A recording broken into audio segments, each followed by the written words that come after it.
Day 3 of the February 97 7-day retreat in Springwater.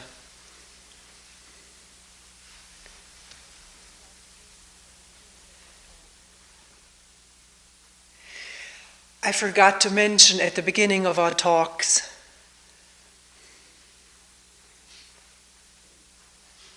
that what usually makes up the stream of a thought are the rivulets of questions asked in individual and group meetings.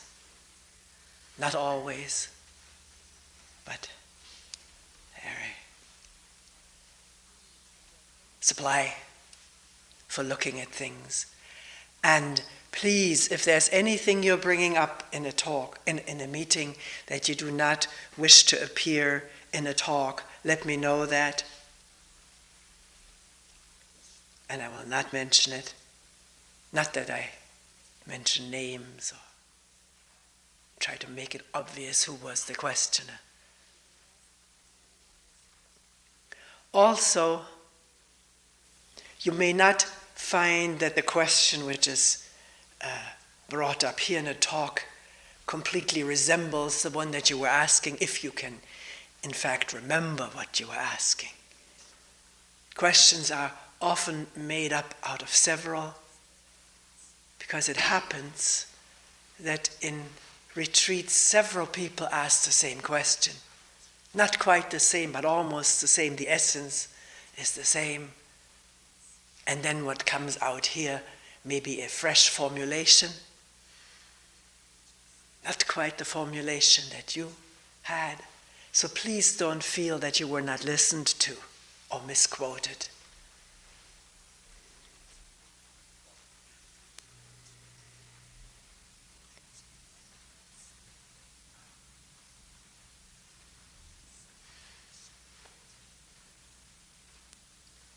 It's a glistening day, isn't it?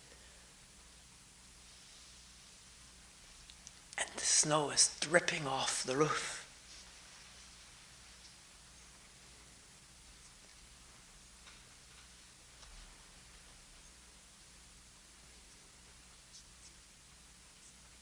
Where did it all come from?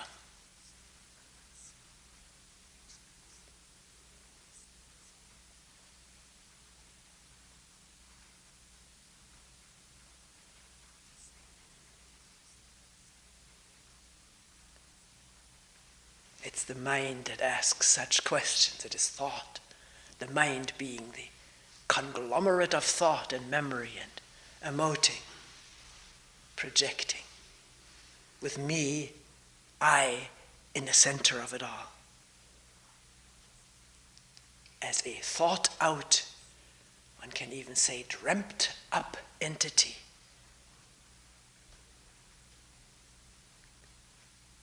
Wondering, where did I come from? Where will I go after I die?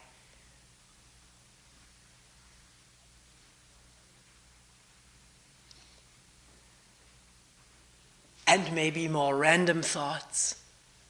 Somebody bringing up the mind, just generating hosts of random thoughts.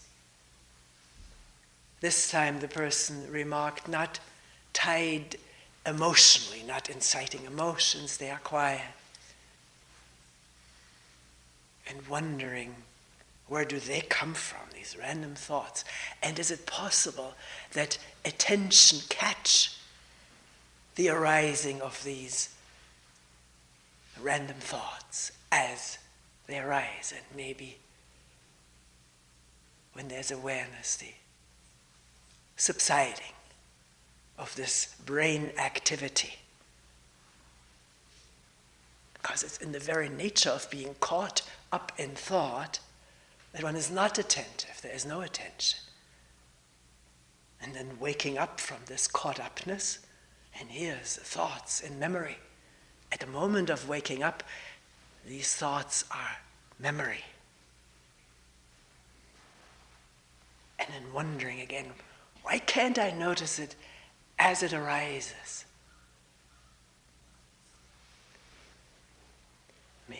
Any question that is asked by thought can either be answered by thought, which is how we've been trained, brought up by parents, siblings, and then in school by teachers, trained to answer thought-raised questions with thought-produced answers.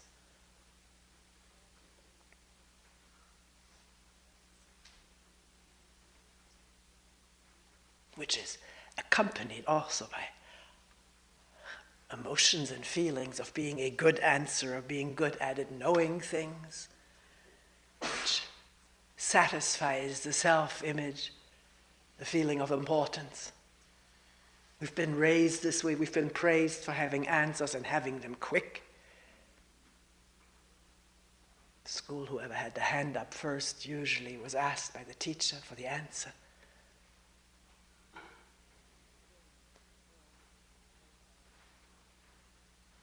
Because we are praised, rewarded, admired for our answers, we come to think that's a good thing to have lots of answers and to think them up. Of course, not all thinking in terms of a thought-generated question is just to get the immediate praise of a teacher. There's also an intrinsic curiosity in human beings to find out things about oneself, about the world, about how things work, or how things could work, creative imagination, projecting things which thought goes to work on. How could this be built, constructed? And the gratification not necessarily being the reward, monetary or publishing in the papers, but the gratification of thinking and coming up with results, with solutions, with inventions.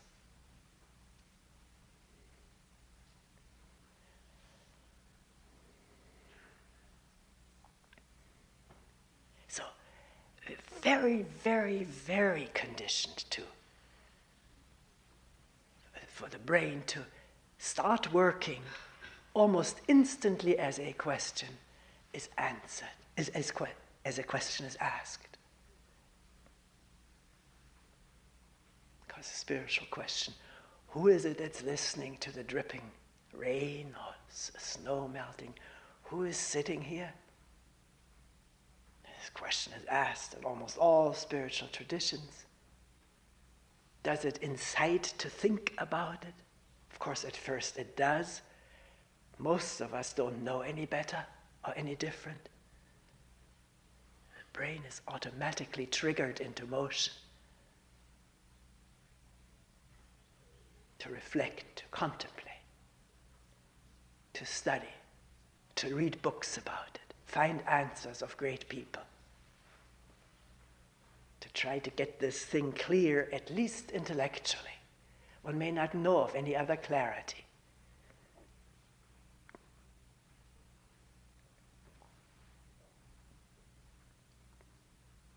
And then there's an altogether different approach to a question that is being asked, either that arises in oneself, or that is put in a talk or in a meeting. To listen to the question and make sure one has really listened. So we come back to talk day one. How do we listen? Are we already so filled with what we think, what we want the outcome to be? Filled with something or other. There's no room in the cup for any more. It flows over. So, how clearly are we capable of listening? And one can tell in group meetings so often one hasn't listened completely. A person asks something, somebody says something, and the person may shake their head. No, this is not what I was asking. Of course, it's also difficult to express something clearly. That's the beauty of meeting together and inquiring of each other, what do you really mean?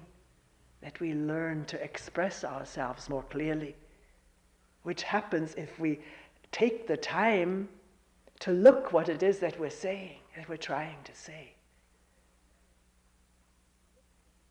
Most of our unclarity comes from the lack of looking, lack of being here, openly inquiring and listening, attending. So someone asks a question and there's real listening. I'm not filled with this or that, there's just listening. Somebody asks.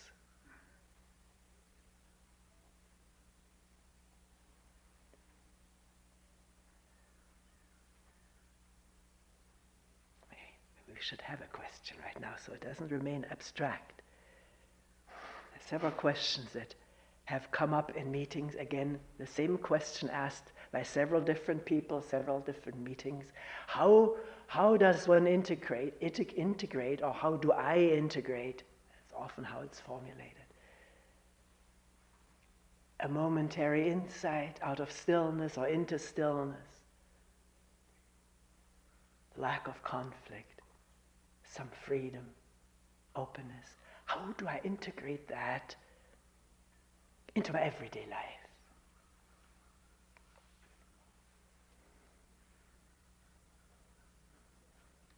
So can a question like this just sit there for a moment and be viewed directly? Not just intellectually, but directly. The question, how do I integrate insight into my daily life? Let the question sort of reveal itself. Or bring forth further questions. Not answer it conventionally from what I know, I have talked about with others, what I've read. But looking at it, pondering it, wondering about it freshly.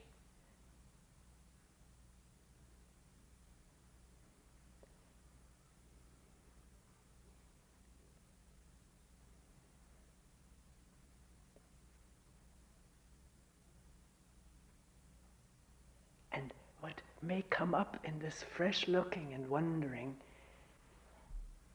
is that I may not even know who I, the integrator, is. What is this that I sort of use in my questions and answers as though it was an established fact?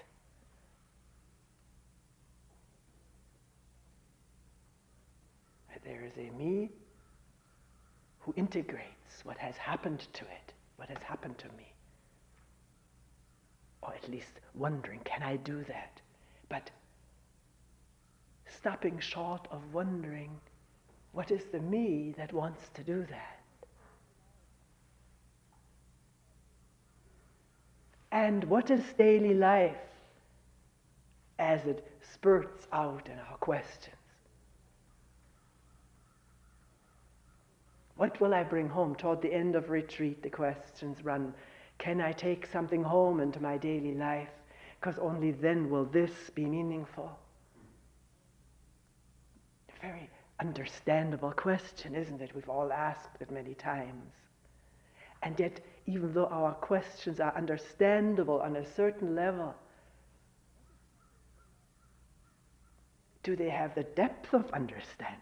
What is my daily life? Right now, as I'm sitting here pondering, how will I integrate the stillness? It is an idea, isn't it? Is my daily life right now, in talking about it and wondering about it, is it anything but an idea? Something separate from the dripping rain, the sun shining, the crows cawing? A remembrance associated with weight, feelings of trepidation about it, sadness about it, or worry, fear about it. whatever, aroused by this idea of my daily life, the remembrance, the thought. Do you see that? Can we see that right now? That at this moment of sitting here in a beautiful room, sunlight streaming through the windows, everyday life is an idea. Seen to be an idea? Or has thought picked it up already and thinks about it? It's bad or wrong. Can it be seen? Either a projected idea or thought picking it up in the midst of dripping thaw and hearts beating, breath flowing.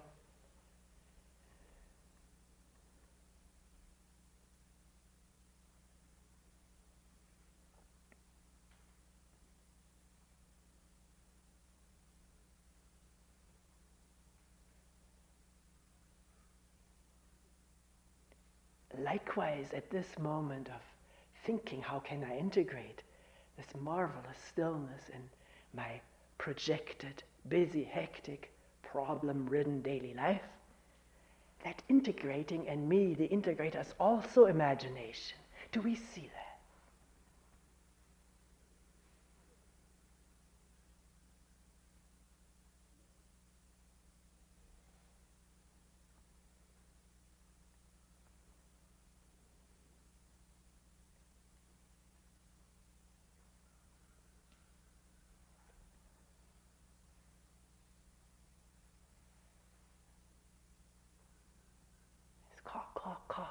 Caw.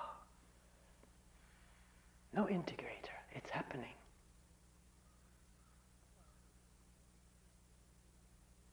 Is it happening in stillness? Or is the mind cluttered with ideas about the future, about itself, how good I am or how poor I am, how capable or incapable, riddled with comparison, or just a nagging sense of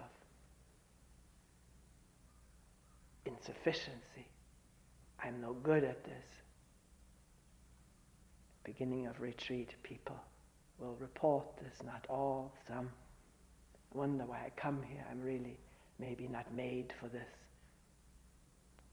And maybe the next day already it's blown away, this kind of mood, which is thought generated, habit generated, image generated, memory, idea, what others have told us.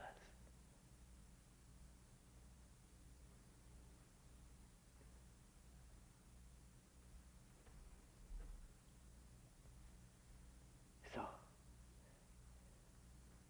coming back to the original question about how to deal with this stream of random thoughts, or maybe not so random thoughts for some.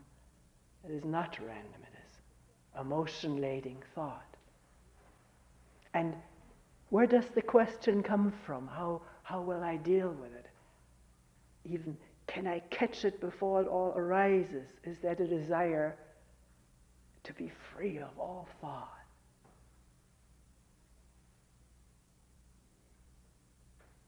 Wanting that perfect, clean slate, which one may have experienced or read about, heard others talk about, and wanting that.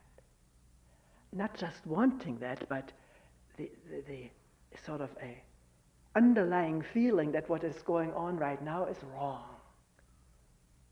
It shouldn't be. I'm off.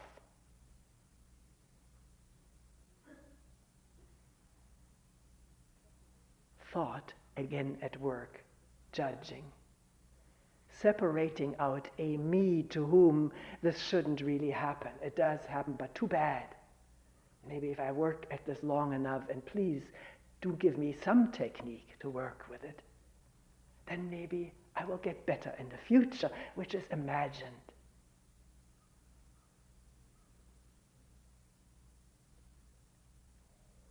As existing somewhere out in imagined what? Space, time.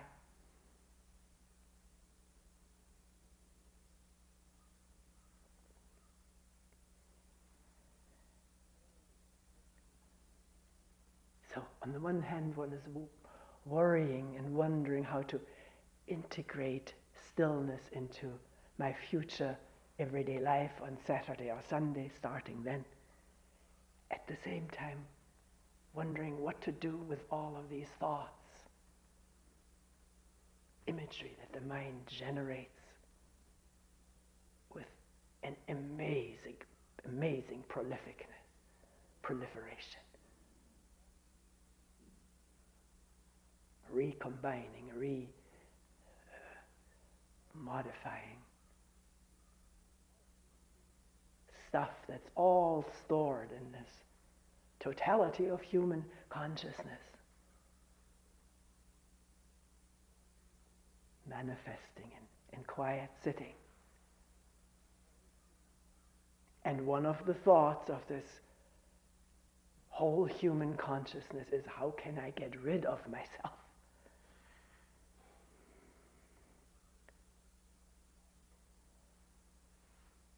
Thought trying to get rid of itself by imagining a state free of thought.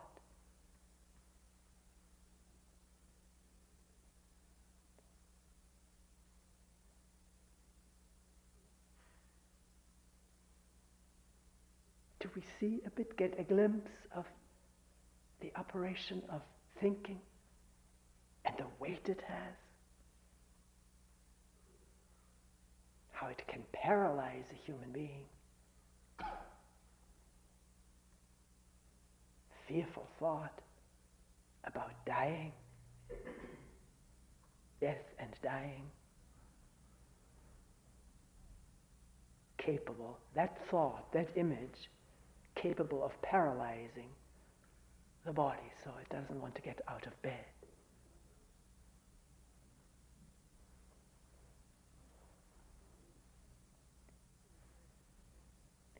See, there's a difference between saying, oh, this is all the operation of thought. And since we talk so much about it here at a center like this, it enters into our stream of expressions and may or may not come out of really seeing the operation of thought. And sometimes people who come here more newly get annoyed at this. Somebody say, oh, this is all just thought. Oh, that's what you say. You always say that. But let neither of us get thrown off by it.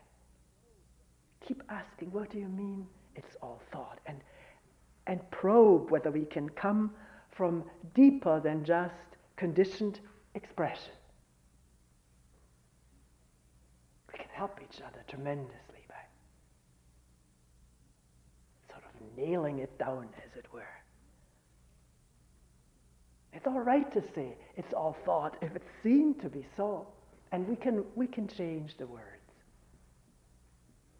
If one really looks, it's a very creative soil out of which new words may arise, new expressions, particularly if one is talented this way. Some people more talented than others to generate creative expressions, new expressions.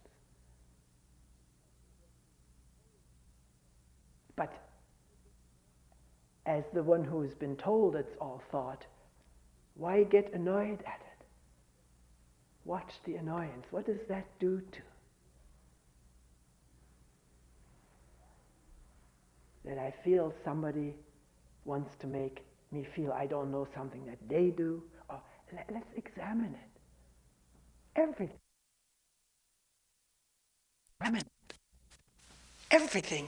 Everything under the sun is worth looking at, climbing into, through and out of it.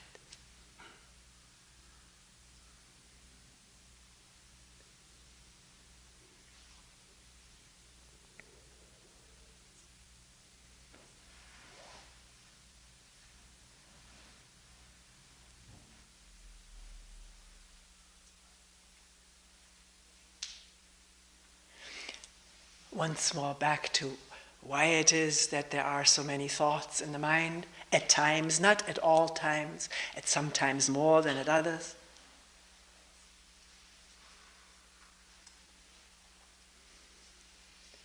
One can ask oneself, is there something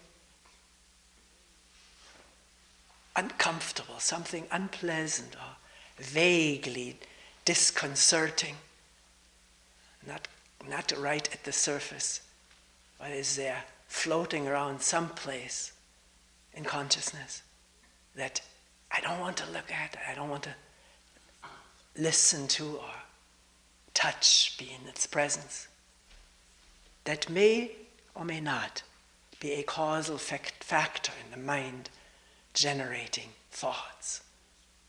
To busy oneself so one doesn't have to think of what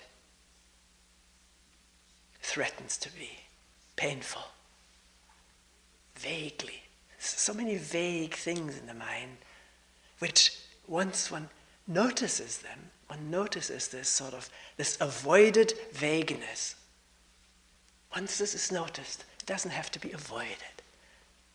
You can ask, what is this? And sit still in its presence. And it usually works.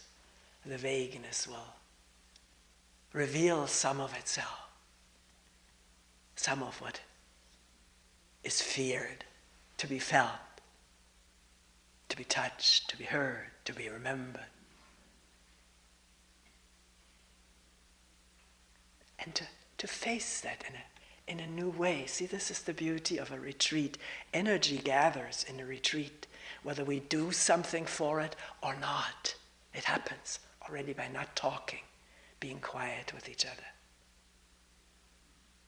not bombarded by all our usual stimulation which demands action, distractions, entertainment, all of that at a minimum, except the entertainment that the internal videos provide. So there is more energy as a retreat progresses. To look at something that one has left lying there vaguely, ignored. And now one comes upon it because there's realization, I'm thinking my way away from that. I'm not saying it's so. One has to ask oneself. And if one asks an honest question, usually the situation will open up somewhat at least to reveal itself.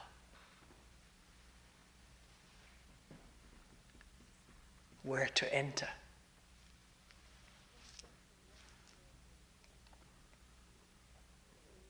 Let me just say one more thing about involvement with thought and emotion during sitting.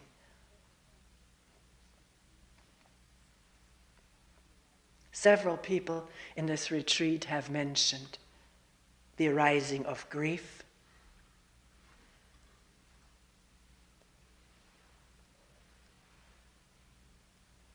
sort of wondering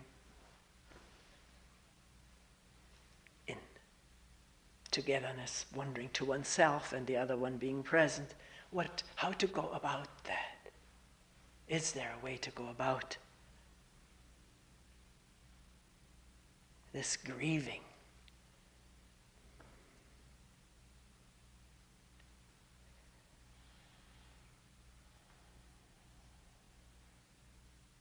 I have no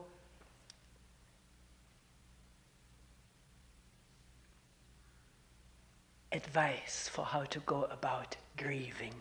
There are many sources for that.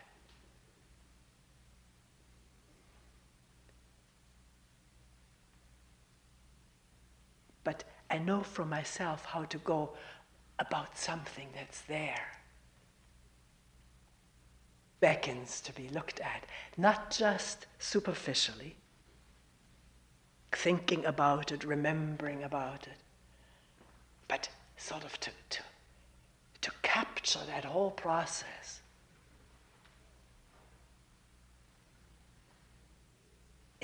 in a thorough, deep way to understand it, which may not be the conventional way to go about grieving.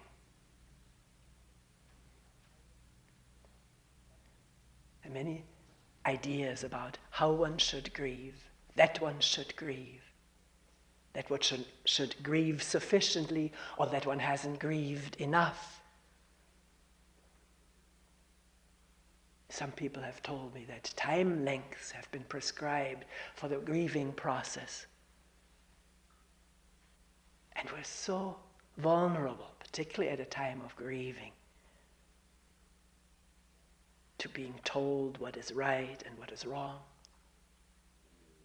losing track of seeing for oneself and experiencing for oneself.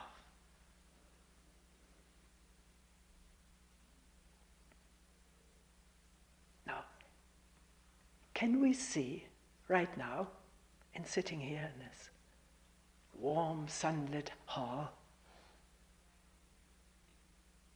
that whoever we're grieving for, somebody who died, is now a memory?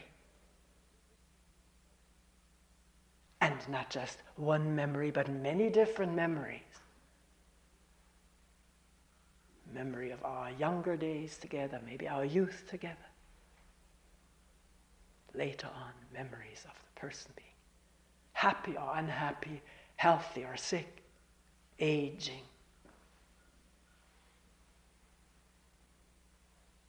Who are we grieving for? Can we ask ourselves this question, or is this already sort of not quite kosher? One should not interfere, but what is it one interferes with if one looks at what is happening to clarify it? It's not to deny it or to rationalize it away. It has nothing to do with rationalizing, even though it may sound this way. Any words that are said here need to be accompanied by looking and seeing for oneself. That who I grieve for is no longer here, is gone. And to recognize the power of memory. It's not just mental memory, the picture of the person, but physical memory. How it has felt to be together, live together, maybe for a long time, and now the absence of this person, beloved one, who was part of one. It's gone, and it's as though the body was reaching out for what was part of it, what is now gone, leaving some kind of a hole.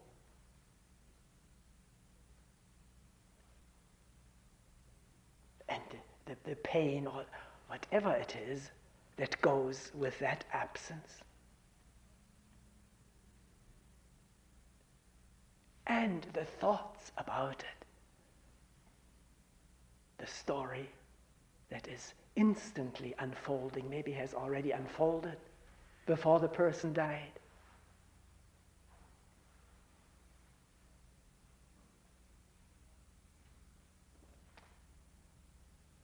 I'm not being derogative when I talk about story. The mind spins it in all of us.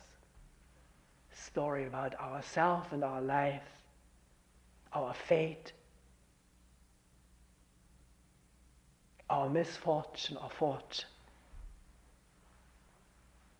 And this story, rich in feelings, emotions, and pictures, has us in the middle of it. And this whole organism involved. And its pain and happiness, pleasure and frustration.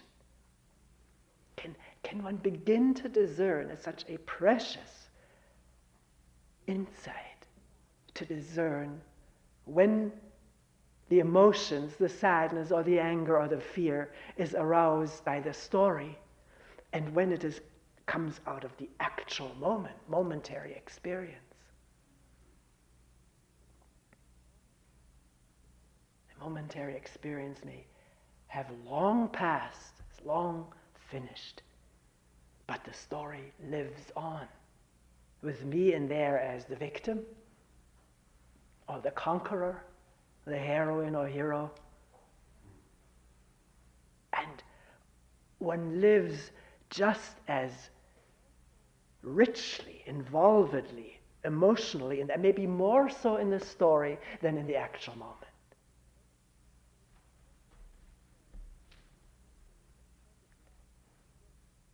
That's why we love movies or photographs of our trips, videos. Sometimes what they portray wasn't half as exciting as remembering it through pictures, because all the boredom or whatever was their intention is not in the picture. The picture always shows smiling faces. I'm thinking right now of photographs of a nice trip one took off, or movies.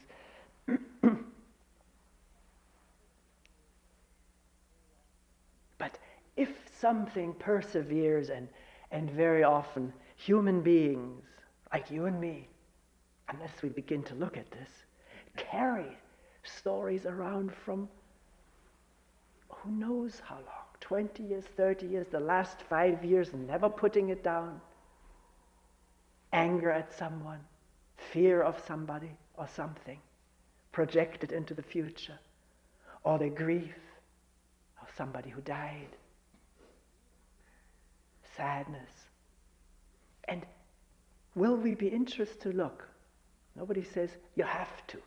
It's all the question of, is one into it, ready for it? To look, what is it that I'm suffering from? What is it that keeps this anger rolling?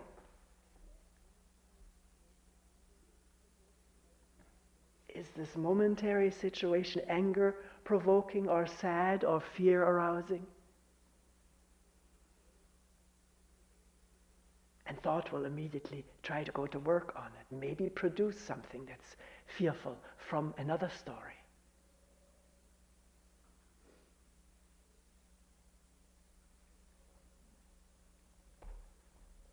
It's amazing to watch that.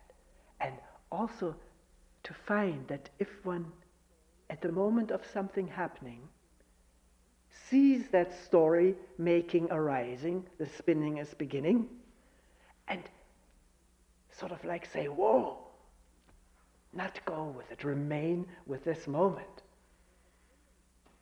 It's an incredible relief.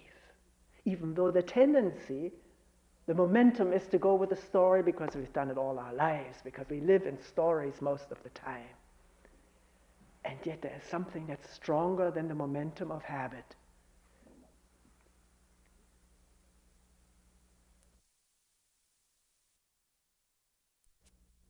The strength of being here and awareing what's going on.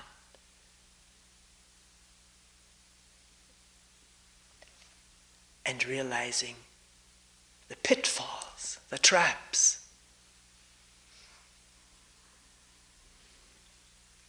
Now, we almost have to end here, but please, I'm not saying that there's no place for creative imagination, for story. Kids love stories, and so do we.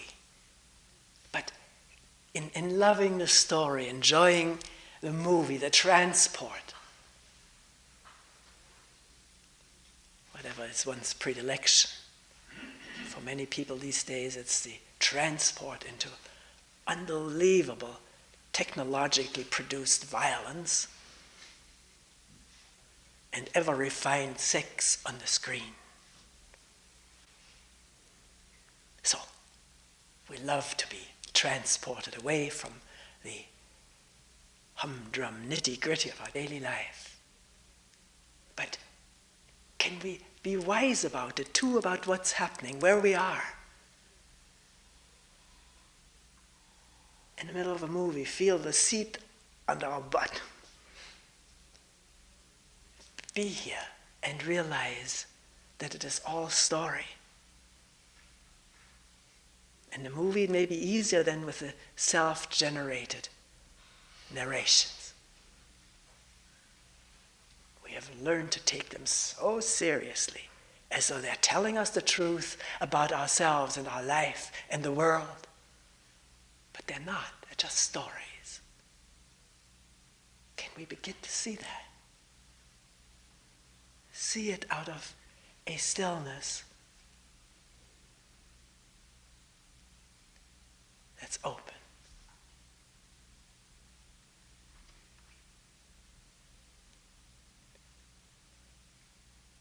Not just open, but also compassionate.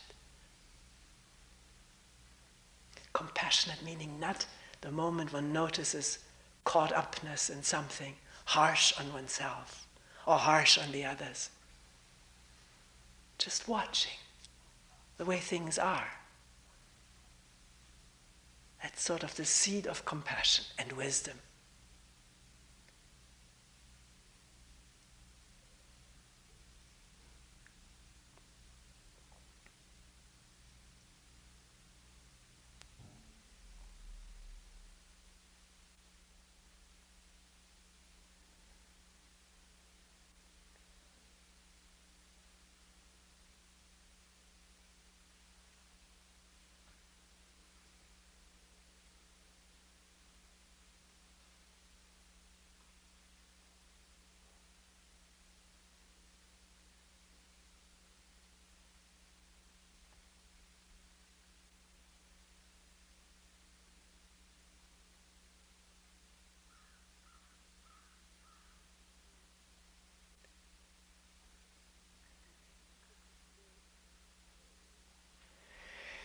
We will end here for today.